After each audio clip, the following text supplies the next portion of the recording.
یہاں تک کہ اگر کوئی فکر اور تشویش انسان کو لاحق ہوتی ہے اس پر بھی اللہ تعالی کی طرف سے اجر و ثواب ہے، گناہوں کا کفارہ ہوتا ہے، اور اللہ تبارک و تعالی کی طرف سے اس کے اوپر اجر و ثواب عطا فرمایا جاتا ہے۔ کانٹا بھی اگر چبھ جائے،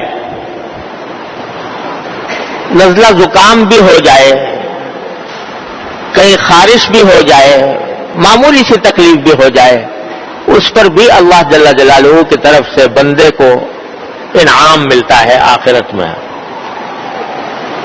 اور اگر تکلیف کچھ بڑی ہو تو اسی حساب سے اجر بھی انشاءاللہ بڑا اللہ تبارک و تعالیٰ کی طرف سے ہوتا ہے۔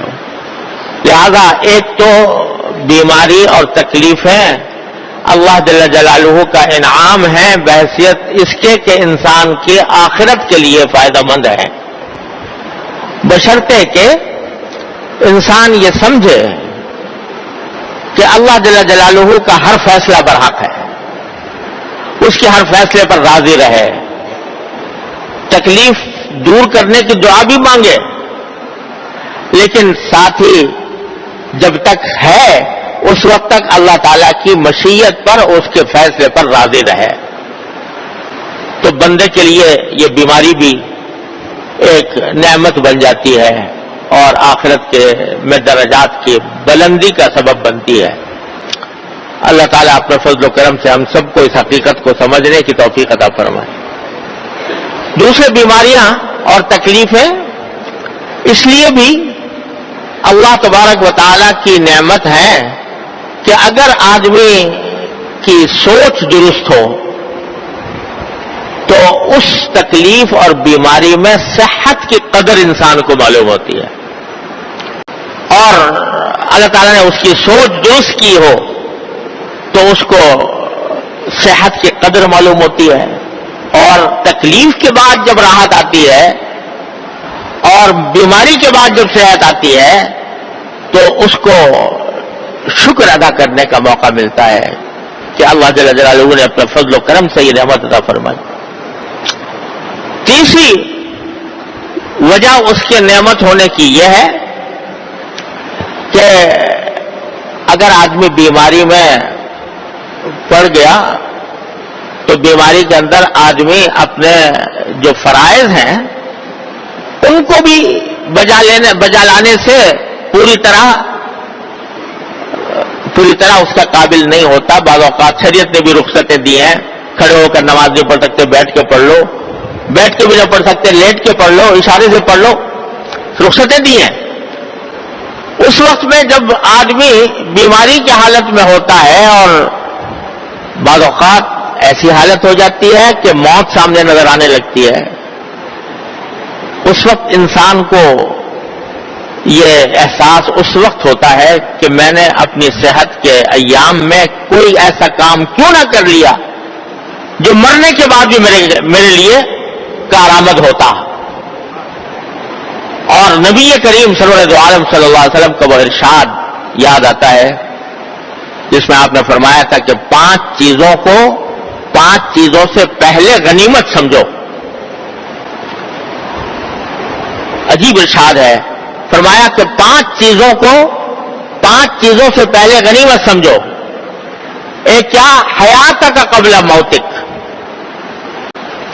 قرآن کریم فرماتا ہے کہ جب آخرت میں بدکاروں کو سزائیں دی جائیں گی تو وہ کہیں گے کہ ایک مرتبہ ہمیں واپس بھیج دیجیے دنیا میں، تو فاصدق واکم من الصالحین، میں پھر صدقے بھی دوں گا اور نیک عمل بھی کروں گا، بڑا نیک بن کے زندگی گزاروں گا۔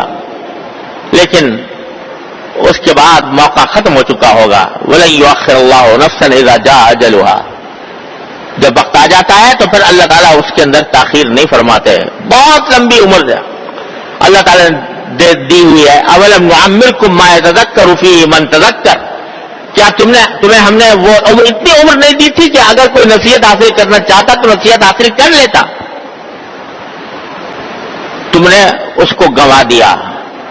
تو مرنے کے بعد زندگی واپس نہیں لوٹ سکتی، اور لوٹ نہیں سکتی تو جو اعمال زندگی کے اندر کیے جا سکتے ہیں ان کا دروازہ بند ہو جاتا ہے.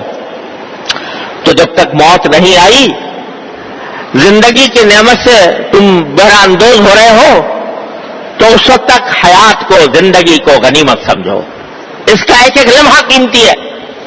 اس کا ایک ایک لمحہ انسان کے لیے آخرت کی ابدی زندگی کے جاویدانی راحتوں کا ذریعہ بن سکتا ہے. اس کی کوشش کرو کہ لمحہ، زندگی کا لمحات زندگی ضائع نہ ہو. زندگی کو غنیمت سمجھو موت سے پہلے. اور اسی لیے حدیث میں رسول کریم صلی اللہ علیہ وسلم نے موت کی تمنا کرنے سے منع فرمایا کہ موت کی تمنا نہ کرو. کیوں؟ اس لیے کہ موت کے بعد تو دروازہ بند ہو جائے گا اعمال کا. اللہ تعالیٰ نے جو نعمت دے رکھی ہے اس کو جب تک ہے وہ نعمت ہے، وہ ایک اللہ تبارک و تعالیٰ کی طرف سے تمہارے لیے راستہ کھلا ہوا ہے اپنے لیے جنت کمانے کا. تو اس واسطے تمنا نہ کرو موت کی. اسی طرح دعا نہ مانگو کہ اللہ میں مر جاؤں، اور ساتھ ہی خودکشی کو حرام قرار دیا. تو یہ اللہ تبارک و تعالیٰ کی طرف سے یہ بیماری جو ہے تمہیں یاد دلاتی ہے. تو اس وجہ سے جب دوبارہ صحت آئے تو کم از کم اس قدر پہچان لو. اگر پہلے نہیں پہچانی تھی تو اب پہچان لو. میرے والد ماجد قدس اللہ تعالیٰ سرہ حضرت مفتی محمد شفیع صاحب رحمۃ اللہ علیہ کسی بزرگ کا خواب یا مکاشفہ نقل کرتے تھے کہ ایک مرتبہ کسی شخص نے خواب میں دیکھا ملک الموت کو، جو فرشتہ جو روح قبض کرتا ہے انسان کی، اس کو خواب میں دیکھا. اور اس سے پوچھا کہ آپ سب لوگوں کی روحیں قبض کرتے ہیں، تو آپ اچانک کسی کے پاس پہنچ جاتے ہیں. دنیا کا قاعدہ یہ ہے کہ جب کوئی کسی کو سزا دینی ہو یا کوئی، تو اس کو پہلے نوٹس دیا جاتا ہے، خبردار کیا جاتا ہے، پھر اس نوٹس کے ذریعے آدمی متنبع ہو جاتا ہے. آپ اچانک پہنچ جاتے ہو بغیر کوئی نوٹس دیے ہوئے. تو ملک الموت نے جواب دیا کہ بندہ خدا، میں تو اتنے نوٹس بھیجتا ہوں کہ دنیا میں کوئی بھی اتنے نوٹس نہ بھیجتا ہوگا. یہ کیا، لیکن اس کا کیا کروں کہ کوئی نوٹسوں کا نوٹس نہیں لیتا. نوٹس اس طرح بھیجتا ہوں کہ تمہیں بخار آتا ہے تو میرا نوٹس ہوتا ہے، تمہیں کوئی بیماری آتی ہے تو میرا نوٹس ہوتا ہے، تمہارے ہاں اولاد پیدا ہوتی ہے، بچہ پوتا پیدا ہوتا ہے تو میرا نوٹس ہوتا ہے کہ دیکھو یہ پوتا پیدا ہو گیا، اب بڑے میاں تم اپنی جگہ خالی کرو، خالی کرنے کا وقت آ گیا. تو تمہارے سفید بال آتے ہیں تو میرا نوٹس ہوتا ہے. تمہارے قوا کے اندر جب کمزوری آتی ہے تو میرا نوٹس ہوتا ہے کہ دیکھو میں اب آنے والا ہوں، قریب آ رہا ہوں، میں قریب آ گیا میرے آنے کا وقت. اتنا نوٹس دیتا ہوں تمہیں. تو وہ نوٹس، یہ جو بیماریاں آتی ہیں یہ در حقیقت نوٹس ہے اللہ تبارک و تعالیٰ کی طرف سے کہ جانے کا وقت قریب آ رہا ہے. تو اب جو بھی وقت مل جائے، جو صحت کے لمحات میسر آ جائیں، اس کو اللہ تبارک و تعالیٰ کی فرما برداری میں، اللہ تبارک و تعالیٰ کے احکام کے مطابق زندگی گزارنے میں صرف کرو.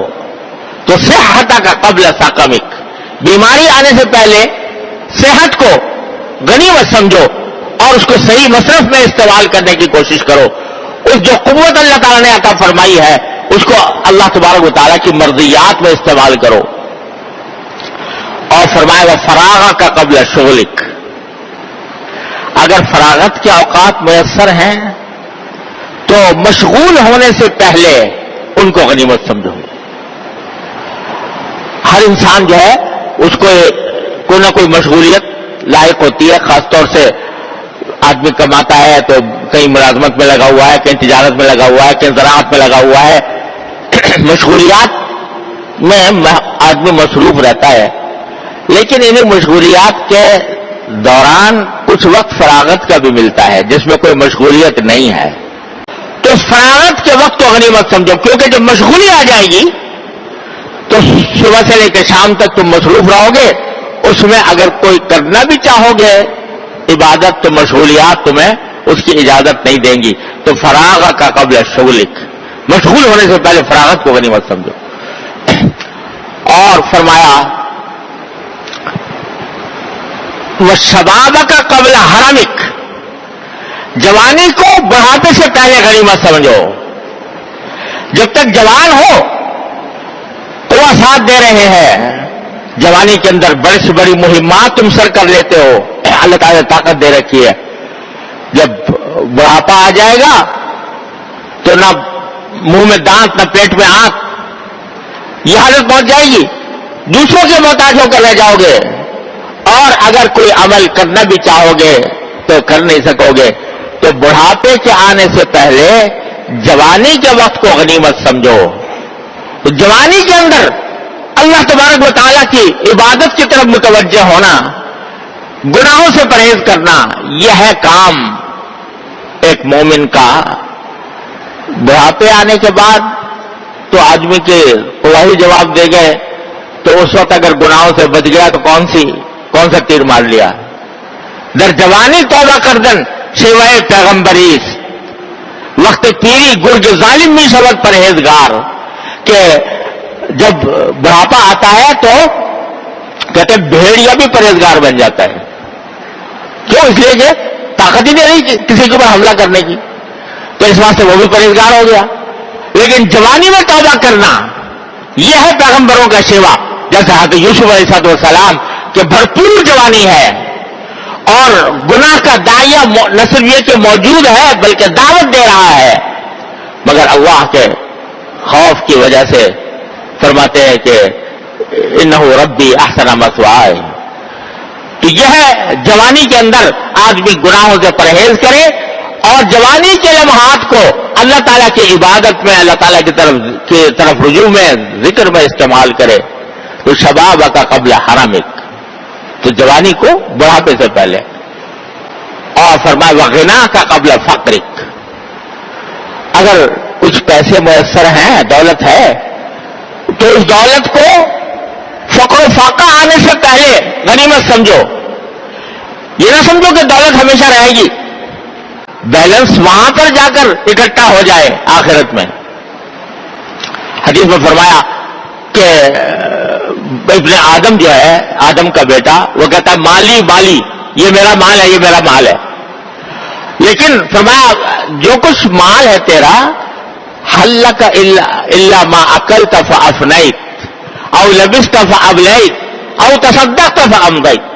تیرا مال تو وہ ہے کہ یا تو نے کھا لیا، کھا کر نفع اٹھا لیا اس سے، یا تو نے کپڑا پہن لیا اور اس کو پہن کر تم نے استعمال کر دیا، وہ بے شک تیرا مال ہے، یا پھر تو نے صدقہ کر کے اپنا اکاؤنٹ وہاں پر جمع کر لیا تو وہ تیرا ہے.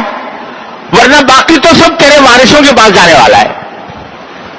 جو کچھ جمع کرے گا پیسہ، جو کچھ بھی جمع کرے گا آخر میں جب موت آئے گی تو تیرے وارثوں کا ہوگا، تیرا اس میں کچھ بھی نہیں ہوگا. تو تیرا تو صرف 3 چیزیں ہیں، یا کھا لے، یا پہن لے، یا